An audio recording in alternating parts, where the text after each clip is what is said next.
CD1, Track 14. 1. My favourite fictional character has to be Philip Marlowe, the detective created by Raymond Chandler.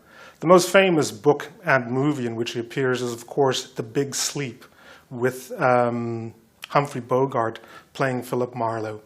Once you've seen Humphrey Bogart, of course, it's very difficult to imagine Philip Marlowe as being anybody else other than Humphrey Bogart, because like Humphrey Bogart, Philip Marlowe is tall, good-looking, tough, very smart, and a smooth talker. And I suppose those are also the characteristics that I do like about Philip Marlowe.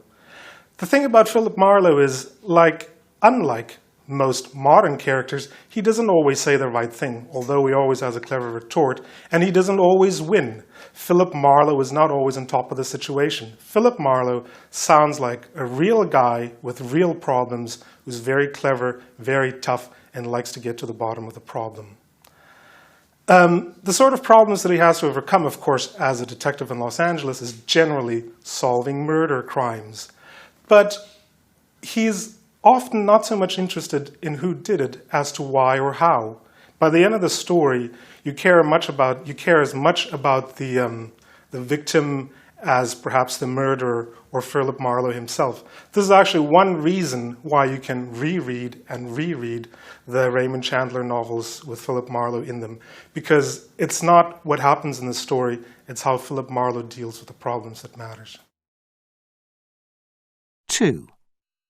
I think my favourite fictional character has to be the lead character, the heroine, if you like, of Jane Austen's Pride and Prejudice.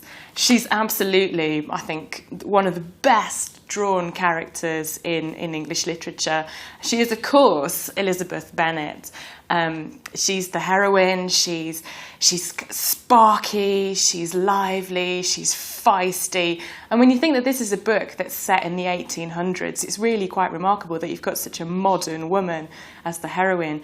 I mean, she's lippy, she talks back to all these men who are older than her and in more authority than her. Fantastic. I think it's character traits that I'd really quite like to have myself. I imagine her, and I think I'm quite influenced here by the films and so on that have been made of Pride and Prejudice, as being quite tall with a very lively, mobile face and possibly dark hair as well. Memorable things that she does. Well, the thing that I really like about her from the story of Pride and Prejudice is the way that she takes control of her own life in a period of history when women really had very little power and very little control over what happened to them in the marriage market. And I think it's great that she sort of comes to a self-realisation through the events in the novel and decides to do the right thing and go for the guy that she really loves. And of course she meets lots of problems along the way. People who think she's socially unacceptable, or people who have very prejudiced views about class and society. And of course she succeeds and she wins the day, wins her guy in the end. 3. I think my favourite fictional character was the old man from The Old Man and the Sea by Ernest Hemingway.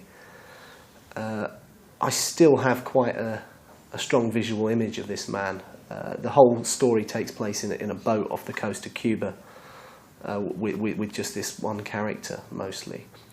I imagine him to be quite old. He was a lifelong fisherman. He had quite a tough life.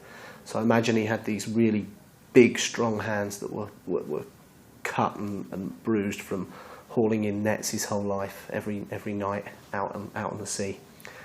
Imagine him with a little bit of grey hair, just old and wise.